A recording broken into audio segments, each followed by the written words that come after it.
monde. Je pense qu'aujourd'hui, c'est vraiment une journée significative pour moi, étant donné que je recommence le cégep officiellement demain. Ça fait 1 an que j'ai quitté le système scolaire, puis dans cette année-là, j'ai vraiment beaucoup appris. Puis je considère que là, c'est le moment de vous faire part de quelques-uns de mes apprentissages.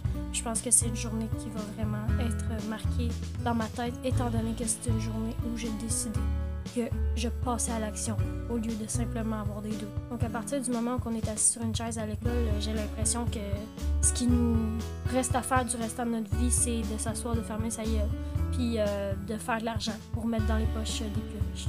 Ce que j'ai décidé de faire vraiment, c'est de réfléchir à ce que j'avais, réfléchir à ce que j'avais vraiment besoin. Je vais vraiment faire un tri dans mes vêtements, je vais faire un tri dans mes biens aussi pour vraiment tenter de vivre avec moins. Je dis pas qu'on est comme une genre de grosse entreprise pyramidale, mais c'est un peu ça dans le fond, parce que les gens riches, c'est les gens qui font partie du gouvernement, c'est les gens qui font partie des grosses multinationales, c'est les promoteurs, c'est les gens qui s'occupent des assurances. Puis ces personnes-là, ben, qu'est-ce qu'ils font? C'est qu'ils vont nous chercher, ils vont nous faire croire que c'est quelque chose qu'on a nécessairement besoin, et puis que sans cet item-là, sans cette assurance-là, sans ce cours-là, on ne pourra jamais cheminer correctement. Juste par exemple, le shampoing pour les cheveux. On s'entend que du shampoing pour les cheveux, ça sert à rendre nos cheveux dépendants, ce shampoing-là. Parce que avant l'âge de 5 ans, moi, j'ai jamais utilisé de revitalisant pour les cheveux. Puis, au moment que j'ai commencé à en utiliser, quand j'en utilise pas, mes cheveux ils deviennent très secs, ça me pique. Puis je pense que c'est vraiment possible de ne pas utiliser ce genre de produit-là. C'est pas nécessaire. C'est pas quelque chose qui va améliorer tes cheveux. Au contraire, c'est quelque chose qui va les rendre plus gras, les rendre plus secs. Dedans, il y a des produits qui peuvent être cancérigènes. C'est parfumé, c'est pas naturel. C'est mauvais pour l'environnement aussi. Tu sais, c'est toutes des choses qu'on prend pas le temps de se conscientiser, étant donné qu'on a l'impression que c'est nécessaire, donc on peut pas s'en passer, mais c'est vraiment toutes des choses qui sont vraiment faciles à remplacer.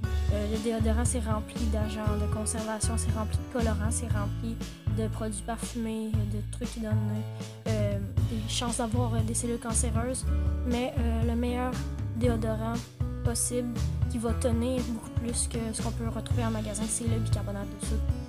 Puis si on s'entend que c'est vraiment beaucoup moins cher, c'est vraiment plus durable. Ce que j'ai décidé de faire, c'est vraiment de tenter de réduire la consommation que j'avais par rapport aux items que je me procure. Je vais tenter de vraiment vivre de façon plus minimaliste.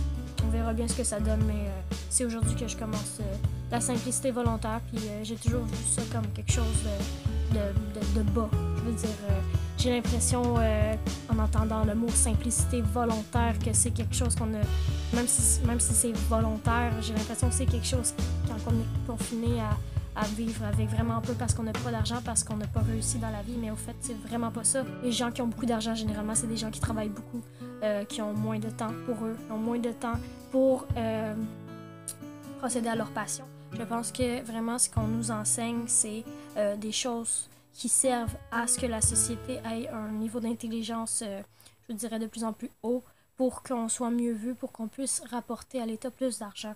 Puis c'est pas nécessairement des choses qui nous intéressent. Là, on s'entend que la majorité des enfants n'ont pas hâte d'aller à l'école parce que c'est pas des choses qui les intéressent, c'est des choses qu'ils n'ont pas le choix d'apprendre.